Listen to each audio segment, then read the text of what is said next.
नमस्कार दोस्तों, मैं प्रिंस आप सबका हार्दिक स्वागत करता हूं स्कोर मोड चैनल पे। आज हम लोग स्टार्ट करने वाले हैं प्रैक्टिस सेट 3। यदि आपने 1 और 2 नहीं देखा तो लिंक डिस्क्रिप्शन में है, आप लोग जाके देख सकते हैं। चलिए स्टार्ट करते हैं आज के हम लोग सीरीज को। पहला क्वेश्चन है हमारा, स्वतंत्रता, समता, बंधुता, यह नारा वस्तुतः कब दिया गया था? क्योंकि ये नारा जो है वो फ्रांसीसी क्रांति में दी गई थी। ये नारा कब दिया गया था? फ्रांसीसी क्रांति में। फ्रांसीसी क्रांति हुई कब थी? तो 1789 से लेके 99 तक फ्रांसीसी क्रांति चली थी। इसमें मुख्य भूमिका नेपोलियन बोनापार्ट ने निभाया था। अगले ऑप्शन की तरफ हम लोग आते हैं, रूसी क्रांति। रूसी क्रांति जो है वो 1917 के आसपास हुई थी। इसमें लेनिन जो था वो नेतृत्व कर रहा था। इसी क्रांति के फलस्वरूप वहाँ सर्वहारा वर्ग का शासन हो गया।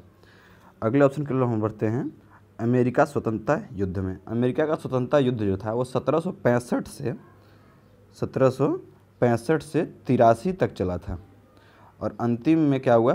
पेरिस की संधि हुई और ये युद्ध समाप्त हुआ। लेकिन अमेरिका जो था वो 4 जुलाई 1776 को ही आज़ाद हो चुका था। 1776 में अमेरिका आज़ाद हो चुका था, लेकिन आज़ादी की लड़ाई जो इसकी है वो 1783 तक चली और अंतिम में पेरिस की संधि के बाद ये ख़त्म हुआ। इस स्वतंत्रता के युद्ध में जॉर्ज वाशिंगटन जो था उसने मुख्य भूमिका निभाई थी और अंतिम में जॉर्ज वाशिंगटन जो हुआ वहाँ का प्रेसिडेंट बना। ऑप्शन नंबर 4 की बात करते हैं, औद्योगिक क्रांति। औद्योगिक क्रांति जो है वो 18वीं सदी के उत्तरार्ध में, उत्तरार्ध का मतलब 18वीं सदी जब शुरू हुई 1800 से लेके और जब 1900 तक हम लोग बात करेंगे तो उत्तरार्ध का मतलब 50 के बाद, 1850 यानी कि 1860-70 के आसपास, और 19वीं सदी के पूर्वार्ध में यानी 19वीं सदी जब शुरू हो रही है उसके कार्यकाल में, मतलब 30-40 सालों का जो अंतर है, यानी 1870 से लेकर 1930 तक का हम लोग समय ले सकते हैं। इस बीच में क्या हुई थी? औद्योगिक क्रांति। औद्योगिक क्रांति का मतलब क्या हुआ कि मशीनीकरण हुआ। पश्चिमी देशों में, वेस्टर्न कंट्रीज में मशीनीकरण उस समय होने लगा। मजदूरों का काम धीरे धीरे कम होने लगा, अब सब काम मशीनों से होने लगे। इसको ही हम लोग बोलते हैं औद्योगिक क्रांति। चलिए अगले क्वेश्चन की तरफ हम बढ़ते हैं। क्वेश्चन नंबर 2 है, सब्सक्राइबर ट्रंक डायलिंग सर्विस यानी STD की सेवा भारत में कब से प्रारंभ की गई? दोस्तों STD की सेवा जो है वो 1960 में स्टार्ट हुई थी और पहला कॉल हमारा किया गया था कानपुर एवं लखनऊ के बीच में। दोनों ही उत्तर प्रदेश में पड़ते हैं। लखनऊ जो है उत्तर प्रदेश की राजधानी है। उत्तर प्रदेश के मुख्यमंत्री हैं योगी जी। वहाँ के राज्यपाल कौन है आप लोग कमेंट बॉक्स में बताएंगे। हम लोग बात करते हैं ISD की। ISD क्या होता है? ISD का फुल फॉर्म होता है इंटरनेशनल डायरेक्ट डायलिंग, मतलब इंटरनेशनल कॉल करने के लिए यूज़ किया जाता है ISD का। तो ये पहला कॉल किया गया था 1963 में लंदन से पेरिस किया गया था, यानी कि ब्रिटेन से फ्रांस का कॉल किया गया था STD, पहला कॉल। चलिए हम लोग बात करते हैं अगले क्वेश्चंस की। जौनपुर नगर निम्नलिखित में से किसकी स्मृति में स्थापित किया गया था? देखिए स्मृति की बात हो रही है, किसके याद में स्थापित किया गया था? तो ये मोहम्मद बिन तुगलक की याद में स्थापित किया गया था। क्योंकि मोहम्मद बिन तुगलक जो था इसके बचपन का नाम जौना खां था। बचपन का नाम क्या था? जौना खां। और ये मोहम्मद बिन तुगलक फिरोज शाह तुगलक का चचेरा भाई था। तो इसने इसके स्मृति में जौनपुर नामक नगर बसाया था। जौनपुर जो है वो उस समय का मुस्लिम शिक्षा का महत्वपूर्ण केंद्र हुआ करता था। बाद में ये जौनपुर जो है वो शर्की गणराज्य का राजधानी हो गया। आगे हम लोग बात करते हैं गयासुद्दीन तुगलक की। तो गयासुद्दीन तुगलक जो था इसने दिल्ली के पास तुगलकाबाद नाम का एक शहर बसाया था। दिल्ली के पास क्या किया था? तुगलकाबाद नाम का एक शहर बसाया था। बात करते हैं अकबर की। अकबर के बारे में जितना हो सके भर भर के आप लोग कमेंट में लिखिए, इसके बारे में बताने की हमें ज़रूरत नहीं है। चलिए बढ़ते हैं हम लोग अगले क्वेश्चंस की तरफ। अगला क्वेश्चन हमारा है कि सिख गुरु ने विद्रोही राजकुमार खुसरो की सहायता धन और आशीर्वाद दोनों से की थी? देखिए विद्रोही राजकुमार खुसरो की यदि बात करें तो ये जहांगीर का पुत्र था। खुसरो जो था वो जहांगीर का पुत्र था। इसने जहांगीर के साथ ही 1606 ईस्वी में विद्रोह कर दिया था। तो ये आया गुरु हरगोविंद के पास। गुरु हरगोविंद ने इसको धन से और आशीर्वाद दोनों से भर दिया था। हरगोविंद की बात करते हैं तो ये सिख धर्म के 6वें गुरु हैं। इन्होंने ही सिख धर्म को अस्त्र शस्त्र की प्रेरणा दी थी। अस्त्र शस्त्र की प्रेरणा किसने दी? गुरु हरगोविंद ने। ये 6वें गुरु थे। बात करते हैं गुरु अर्जुन देव की। गुरु अर्जुन देव सिख धर्म के 5वें गुरु थे और इन्होंने स्वर्ण मंदिर का निर्माण करवाया था। कहाँ? अमृतसर में। आगे बात करते हैं हम लोग गुरु गोविंद सिंह की। गुरु गोविंद सिंह जो थे वो सिखों के 10वें और अंतिम गुरु थे और ये गुरु तेग बहादुर के पुत्र थे। गुरु तेग बहादुर के पुत्र बात करें तो ये सिख धर्म के 9वें गुरु थे और इन्होंने धर्म की रक्षा के लिए अपना शीश कटा लिया था। इन्हीं के शीश कटाए जाने से दिल्ली में एक गुरुद्वारा बना, शीशगंज गुरुद्वारा। इनको धर्म के मतलब संरक्षण के लिए इन्हें कहा जाता है हिंद की चादर। हिंद की चादर की उपाधि गुरु तेग बहादुर को मिली थी। चलिए हम लोग बात करते हैं अगले क्वेश्चंस की। अगला क्वेश्चन हमारा है GDR से क्या अभिप्राय है। दोस्तों GDR क्या होता है इसके बारे में हम लोग बात करते हैं। GDR का फुल फॉर्म होता है, हम दो फुल फॉर्म बताएंगे। पहला तो होता है ग्लोबल डिपॉजिटरी रिसिप्ट। पहला होता है ग्लोबल डिपॉजिटरी रिसिप्ट और दूसरा होता है geographical developed region. Geographical developed region, तो यहाँ GDR से अभिप्राय है जियोग्राफिकल डेवलप्ड रीजन से, यानी भूगोलीय विकसित क्षेत्र, जिसे संयुक्त राष्ट्र यानी UN जो है अपने डेवलपमेंट प्रोग्राम में परिभाषित किया है। उस क्षेत्र के बारे में बात की जाती है GDR की। अब हम लोग बात करते हैं दूसरे GDR यानी ग्लोबल डिपॉजिटरी रिसिप्ट जिसको बोलते हैं। उसका मतलब होता है भूमंडलीय न्यास प्राप्ति, जो कि अंतर्राष्ट्रीय बाजार से धन उगाहने का एक तंत्र है। अंतर्राष्ट्रीय मतलब फॉरेन मार्केट में या फिर एक पूरे वर्ल्ड इकोनॉमी में धन संग्रह करने या धन को बाज़ार में लगाने के लिए इस टूल का उपयोग किया जाता है GDR का। आगे हम बात करते हैं सकल घरेलू अनुपात। कुछ नहीं होता है दोस्तों, सकल घरेलू उत्पाद होता है जिसको हम लोग बोलते हैं GDP, gross domestic product. Gross domestic product क्या होता है? GDP ये होता है किसी देश की सीमा के अंदर, यानी ये इंडिया हो गया तो इंडिया की सीमा के अंदर अंतिम माल और सेवाओं का मूल्य। अंतिम माल क्या होता है? जैसे हम लोग गेहूं की खेती किए, खेत में लगा दिए गेहूं को काटने के बाद उसका हम लोगों ने फैक्ट्री में जाकर बना दिया बिस्किट, और ये बिस्किट जो होगा इसको हम लोग बाज़ार में जाके बेचेंगे, तो ये हुआ अंतिम माल का मूल्य। और सेवा क्या होता है? जैसे लड़कियां ब्यूटी पार्लर में जाती हैं टेम्पू की तरह और उधर से निकल के आती हैं दोस्तों I-10 की तरह, इसी को बोलते हैं अंतिम सेवा। चलिए आगे बढ़ते हैं हम अगले क्वेश्चन की तरफ। अगला क्वेश्चन हमारा है निम्नलिखित में से कौन सा नोबेल पुरस्कार विजेता भारतीय नागरिक नहीं था। देखिए चारों लोगों को नोबेल पुरस्कार मिला है, लेकिन इसमें भारतीय कौन नहीं था उसके बारे में बात करते हैं। तो वो थे सुब्रमण्यम चंद्रशेखर। ये थे तो तत्कालिक भारतीय, इनका जन्म आज के पाकिस्तान में हुआ था। इनको 1983 में नोबेल पुरस्कार मिला था। कब मिला था? 1983 में। लेकिन ये पाकिस्तान में जन्म लेने के बाद इंडो अमेरिकन हो गए थे, इसलिए इनको इंडिया का मूल निवासी नहीं माना जा सकता है। इन्होंने structure and evolution of stars के बारे में बताया था, इस विषय पर उन्हें नोबेल पुरस्कार दिया गया था। अब चलिए बात करते हैं CV रमन की। CV रमन को नोबेल पुरस्कार मिला था 1930 में रमन इफेक्ट के लिए, यानी कि इन्होंने स्कैटरिंग ऑफ लाइट के बारे में बताया था। लाइट के स्कैटरिंग के बारे में इन्होंने बताया था, इसलिए इन्हें 1930 में नोबेल पुरस्कार दिया गया था। इन्हें भारत रत्न भी मिल चुका है CV रमन को 1954 में। आगे हम लोग बात करते हैं मदर टेरेसा की। मदर टेरेसा भी भारतीय नहीं थी, लेकिन इन्हें भारतीय नागरिकता प्राप्त था। इन्हें 1979 में नोबेल पुरस्कार दिया गया था शांति के क्षेत्र में, यानी कि नोबेल पीस प्राइज़ मिला था 1979 में मदर टेरेसा को। और रविन्द्रनाथ टैगोर की बात करें तो रविन्द्रनाथ टैगोर को नोबेल पुरस्कार मिला था 1913 में। इन्हें मिला था लिटरेचर में। लिटरेचर के लिए एक प्राइज़ मिला है रविन्द्रनाथ टैगोर को। अगले क्वेश्चन के हम लोग पढ़ते हैं। अगला क्वेश्चन हमारा है भारतीय योजना निर्माण के क्या उद्देश्य हैं। जी हाँ दोस्तों, योजना निर्माण के क्या उद्देश्य हैं। हम लोग बात करते हैं योजना निर्माण के लिए, तो इसके लिए एक संस्था हुआ करती थी जिसका गठन 1951 में हुआ था, योजना आयोग। कौन सा आयोग? योजना आयोग का गठन 1951 में हुआ था, जिसका मतलब मेन वर्क क्या था कि देश की इकोनॉमी को आगे बढ़ाना, देश को ग्रोथ दिलाना। तो इस ग्रोथ में क्या क्या शामिल था? तो राष्ट्रीय आय में वृद्धि भी करनी थी, आय और संपत्ति के में जो असमानताएं थी उसको घटाना भी था, निर्धनता का भी उन्मूलन करना था। मतलब सारे काम योजना आयोग को करने थे। पहला योजना आयोग का गठन 1951 में हुआ था और ये पंचवर्षीय योजना थी, 51 से 56 तक चली थी। पहली जो योजना थी वो हेराल्ड डोमर विधि पर आधारित थी। अगले क्वेश्चन की तरफ हम लोग दोस्तों रुख करेंगे। भारतीय संसद के दोनों सदनों की संयुक्त बैठक किस संबंध में होती है? देखिए, दोनों सदनों की संयुक्त बैठक कराने के लिए कुछ ऐसे मामले हैं जिसमें दोनों सदनों का संयुक्त बैठक होगा और कुछ मामले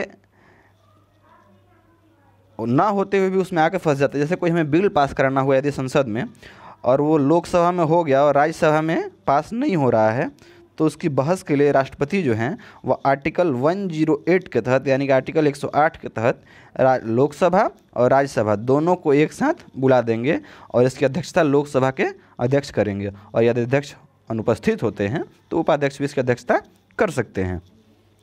अब यहाँ पे बात आती है संविधान संशोधन विधेयक। देखिए, एक ऐसा विधेयक है संविधान संशोधन, ये संविधान के आर्टिकल 368 में वर्णित है कि संविधान का संशोधन हम लोग कर सकते हैं। ये दक्षिण अफ्रीका से लिया गया था। तो इसमें हम लोग बात करते हैं संविधान संशोधन विधेयक के लिए, तो इसमें दोनों सदन आके बैठेंगे और ये विशेष बहुमत से इसको पास किया जाता है। ये साधारण बहुमत 1/2 से पास नहीं होता है। इसको पास करने के लिए 2/3 मेजोरिटी मिलनी चाहिए, यानी कि 66% के आसपास वोट जब मिलेंगे तो उसको हम लोग क्या कहेंगे कि ये मामला जो है वो पास होगा। आगे वित्त विधेयक की बात करते हैं। तो वित्त विधेयक आर्टिकल 110 में बताया गया है। बात के उपराष्ट्रपति का निर्वाचन जो है वो आर्टिकल 66 में बताया गया है। चलिए आगे बढ़ते हैं अगले क्वेश्चन की तरफ। हम लोग निम्नलिखित में से किसने उच्चतम न्यायालय के न्यायाधीश तथा लोकसभा अध्यक्ष दोनों के पदों को सुशोभित किया है? तो उच्चतम न्यायालय के न्यायाधीश, देखिए मुख्य न्यायाधीश की बात नहीं कर रहा है, उच्चतम न्यायालय के न्यायाधीश और लोकसभा अध्यक्ष दोनों बने थे के.डी. हेगड़े। के.डी. हेगड़े जी ने दोनों पदों को सुशोभित किया है। ये 1977 से 80 तक लोकसभा के अध्यक्ष भी रहे हैं। बात करते हैं हम लोग पहले एम हिदायतुल्लाह की। तो मोहम्मद हिदायतुल्लाह जो हैं वो हमारे देश के 11वें CJI थे। 11वें CJI यानी चीफ जस्टिस ऑफ इंडिया। अभी हमारे देश के चीफ जस्टिस कौन है इसके बारे में आप लोग कमेंट करके हमें बताएंगे। एम हिदायतुल्लाह जो थे इनका कार्यकाल बहुत ही आकर्षक कहा जा सकता है। इन्होंने चीफ जस्टिस का पोस्ट जो है वो 1968 से लेके 70 तक चीफ जस्टिस का पोस्ट संभाला। ये 11वें CJI थे हमारे। और एक बार ये पूर्णकालिक उपराष्ट्रपति भी रह चुके हैं। 6वें उपराष्ट्रपति पूर्णकालिक रहे थे ये। साथ साथ इन्होंने 2 बार राष्ट्रपति का, कार्यवाहक राष्ट्रपति का भी पोस्ट संभाला है। आगे बढ़ते हैं हम लोग सुब्बा राव की बात करते हैं। तो सुब्बा राव जो हैं वो भारत के रिजर्व बैंक के गवर्नर थे और ये IIT खड़गपुर के स्टूडेंट रह चुके हैं और IIT कानपुर से इन्होंने MSc किया था। ये 2008 से 2013 तक ये रिजर्व बैंक के गवर्नर रहे थे। आगे बात करें हम लोग PN भगवती की। तो PN भगवती को याद रखा जाता है, ये थे हमारे देश के CJI और इनको इसलिए याद रखा जाता है कि इन्होंने PIL लाया था, पब्लिक इंटरेस्ट लिटिगेशन, इसके लिए इन्हें याद रखा जाता है PN भगवती को। चलिए अगले क्वेश्चन की तरफ हम लोग बढ़ेंगे। विधानसभा की सत्रावसान की अवधि में राज्यपाल द्वारा जारी किए गए अध्यादेश की अधिकतम अवधि कितनी हो सकती है?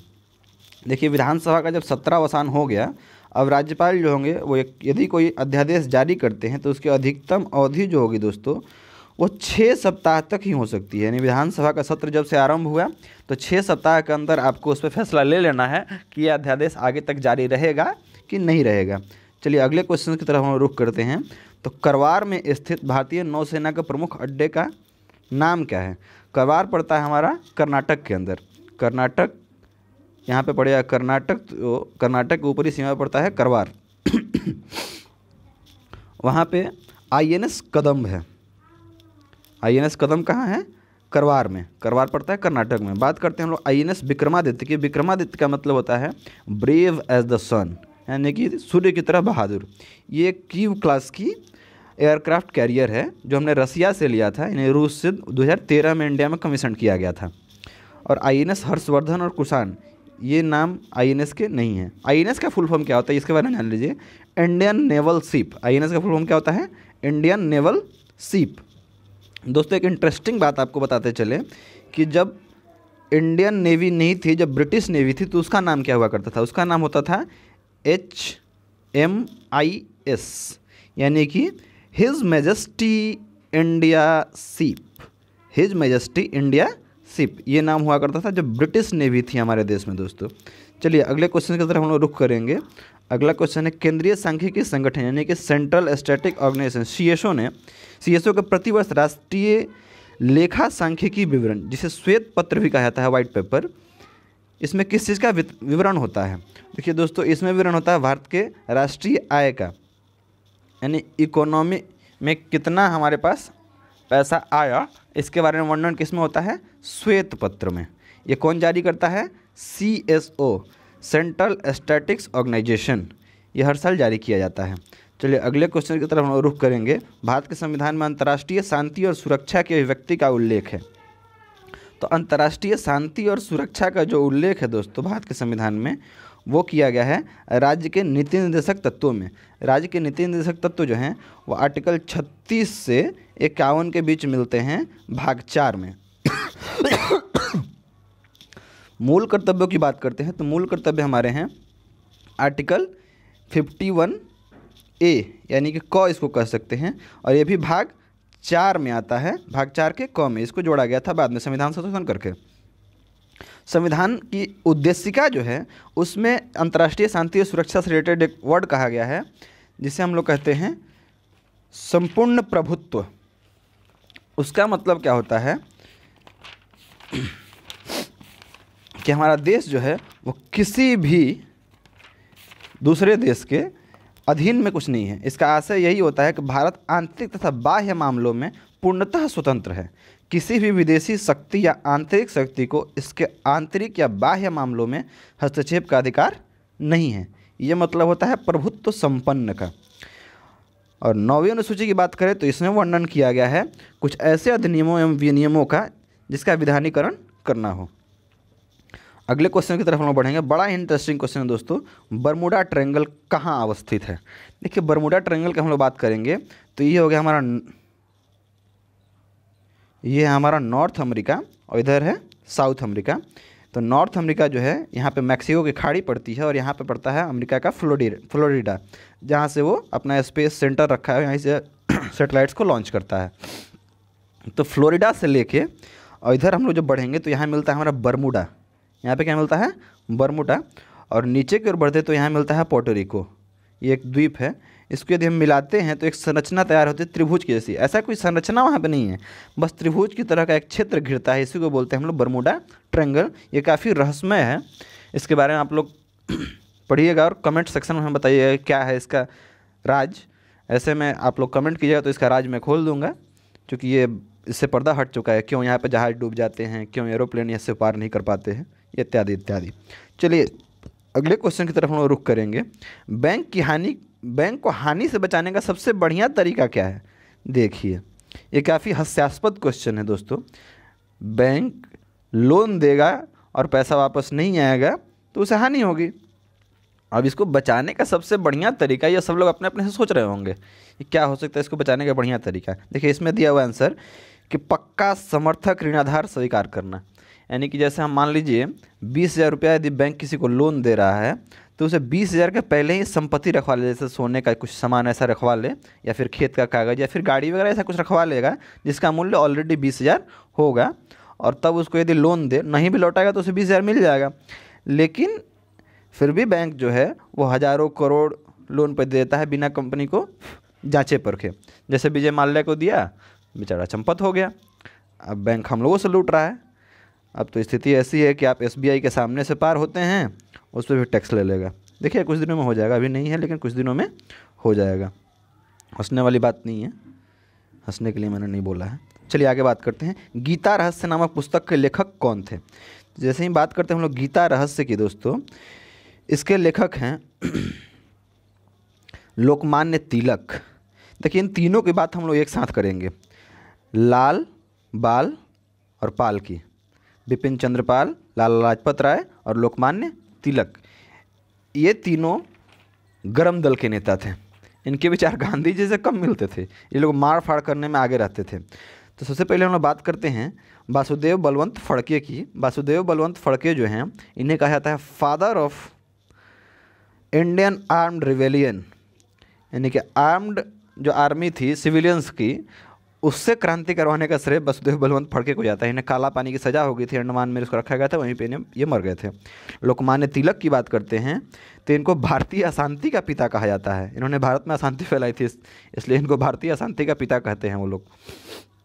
लाला लाजपत राय की बात करें तो लाला लाजपत राय ने 1928 में साइमन कमीशन का विरोध किया था और वहीं पे लाठीचार्ज हुई थी, जिसमें इनके सर में काफ़ी गहरा आघात लगा था और उसी लाठीचार्ज से ये मर गए थे। इन्होंने young India, the political future of India, unhealthy India, unhappy India नामक पुस्तक लिखी थी। बिपिन चंद्र पाल की बात करते हैं तो इनको इंडियन नेशनलिज्म और द सोल ऑफ इंडिया, इन दोनों पुस्तकों के लिए जाना जाता है। अच्छा, लाला लाजपत राय को पंजाब केसरी भी कहा जाता था, याद रखिएगा। लाला लाजपत राय को क्या कहता था? पंजाब केसरी। चलिए आगे बढ़ते हैं हम लोग कि मुख्य चुनाव आयुक्त को पदच्युत किया जा सकता है, कैसे किया जा सकता है? देखिए इसका मतलब होता है कि पद से हटा देना। तो कैसे हटाया जा सकता है? तो इसके लिए ऑप्शन हमारे पास है, संसद के दोनों सदनों के 2/3 बहुमत, यानी कि इसको बोलते हैं हम लोग विशेष बहुमत। 2/3 मतलब 66% जो बहुमत होती है, इसी को हम लोग बोलते हैं 2/3 बहुमत, यानी विशेष बहुमत से इसको हटाया जाता है। लेकिन यदि ये प्रमाणित होता है कि हाँ वो करप्शन के चार्जेस उस पर हैं, तब हटाया जा सकता है। और एक इंटरेस्टिंग बात समझ लीजिए, आज 13 अप्रैल 2021 को हमारे जो मुख्य चुनाव आयुक्त हैं ये चेंज हो रहे हैं। पहले थे मुख्य चुनाव आयुक्त सुनील अरोड़ा। कौन थे? सुनील अरोड़ा। और आज शपथ लिए हैं सुशील चंद्रा। कौन लिए हैं? सुशील चंद्रा। देखिए दोस्तों, इसमें कंफ्यूज नहीं होगा, इनका नाम है सुशील चंद्रा, जो अभी अपॉइंट हुए हैं। ये आए कहाँ से? तो 2017 से ये CBDT में थे, central board for direct taxes में, वहाँ के हेड थे और इनको बना दिया गया है मुख्य चुनाव आयुक्त। मुख्य चुनाव आयुक्त की जो अवधि होती है वो 6 से 65 साल की होती है, यानी कि 65 साल के हो गए तब रिटायर, या 6 वर्ष यहाँ पे नौकरी कर लिए तो रिटायर। हम लोग अगले क्वेश्चन की तरफ रुख करते हैं। अगला क्वेश्चन हमारा है कि प्रथम पंचायती राज व्यवस्था का उद्घाटन पंडित जवाहरलाल नेहरू ने कब और कहाँ किया था? दोस्तों यहाँ पे क्वेश्चन आपको दिख रहा होगा 12 अक्टूबर, 12 अक्टूबर नहीं 2 अक्टूबर होगा। 2 अक्टूबर 1959 को राजस्थान के नागौर जिले से तीन स्तरीय पंचायत व्यवस्था की उद्घाटन किया था। किसने? पंडित जवाहरलाल नेहरू। ये भारत के प्रथम प्रधानमंत्री थे। तो ये कब उद्घाटन हुआ? 1959 से पंचायती राज व्यवस्था लागू हो गई। ये आर्टिकल 40 में वर्णित है पंचायती राज व्यवस्था, जिसको गांधी जी बड़ा प्यार करते थे कि भारत में पंचायती राज व्यवस्था होनी चाहिए थी। यदि गांधी जी जीते 1900 जब संविधान लागू हुआ 1950 तक, तो ये DPSP में न होके ये हमारे संविधान में के मूल भाग में होता है, यानी मौलिक अधिकार में होता है। अब खैर वो बात अलग है।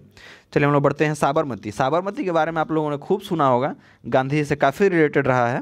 और आप लोग यदि गांधी जी को प्यार करते हैं तो साबरमती के बारे में भी जानते होंगे। तो इसको आप लोग कमेंट बॉक्स में बताइएगा साबरमती के बारे में। मैं वर्धा के बारे में बताते चलूँ तो यहाँ पे राष्ट्रभाषा प्रचार समिति थी, जिसमें सीकर में जन्म लिया था जमनालाल बजाज, जो कि गांधी जी के पुत्र भी कहे जाते थे। पुत्र थे नहीं, उनको इतना गांधी जी प्यार करते थे जिससे उन्होंने गांधी जी का पुत्र कहा था, जिनका जन्म हुआ था सीकर में, जमनालाल बजाज का। उन्होंने वर्धा में ज़मीन दान किया था। किस लिए? तो राष्ट्रभाषा प्रचार समिति बनाने के लिए, इसलिए वर्धा प्रसिद्ध है। वर्धा जो है वो पड़ता है महाराष्ट्र में। आगे बढ़ते हैं हम लोग क्वेश्चन नंबर 20 की तरफ। भूपरत के किसी भाग के अवतलन के फलस्वरूप बनने वाली घाटी जिसमें भ्रंश रेखाओं के साथ सीधे ढाल वाली समांतर दीवारें होती है, वो क्या कहलाती है? देखिए दोस्तों, इसका आंसर होता है रिफ्ट। रिफ्ट का मतलब क्या होता है, ध्यान दीजिएगा। जैसे हमारे देश में 2 नदियाँ हैं, नर्मदा और ताप्ती। जो विंध्य रेंज के एक नीचे जाती है, एक सतपुड़ा रेंज के नीचे जाती है, यानी कि नर्मदा जो है वो विंध्य और सतपुड़ा के बीच में बहती है। ये बनाती है रिफ्ट वैली, यानी कि खड़ी ढलानों से जो नदियाँ सीधे सीधे निकल जाती हैं वो गहरा खड्डा बना देती है, उसको बोलते हैं हम लोग रिफ्ट वैली, यानी कि ये ऑप्शन हो गया डी। बात करते हैं हम लोग निलंबी घाटियों की। निलंबी घाटियों को हम लोग हैंगिंग वैली ये बोलते हैं, यानी लटकती हुई घाटियाँ, ऐसी घाटियाँ जो लटक रही हैं किसी पर्वत के सहारे से, तो होती हैं निलंबी घाटियाँ। अगला हमारा ऑप्शन है महाखड्ड, जिसको बोलते हैं गार्ज। गार्ज क्या होता है दोस्तों? तो कोई नदी जब चलती है तो पहले समतल, फिर धीरे धीरे उसको भी आकार की घाटी में बदल देती है। तो एक विशेष तरह की भी आकार की घाटी जो नदियाँ अपने युवावस्था में बनाती हैं, यानी नदियाँ जब यूथ होती हैं, जहाँ से निकलती है वहाँ से तुरंत जहाँ जहाँ पहुँच रही हैं, तो यूथ अवस्था में होती है तो क्या बनाती है? भी आकार की घाटी, जिसे हम लोग खड्डा, महाखड्ड या गार्ज कहते हैं। बात करते हैं हम लोग गंभीर खड्ड यानी कैनियन की। देखिए दोस्तों, ये इंटरेस्टिंग फैक्ट है। नदियाँ अपने युवावस्था में कैसे रहती हैं? भी आकार की घाटी में।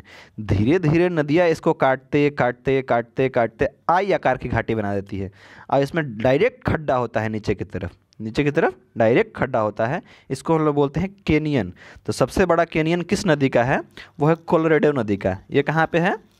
अमेरिका में पड़ती है कोलोराडो नदी, जिसका सबसे बड़ा कैनियन है। ठीक है, तो आज का सेशन यहीं समाप्त करते हैं। धन्यवाद, पढ़ते रहिए, खुश रहिए, जय हिंद।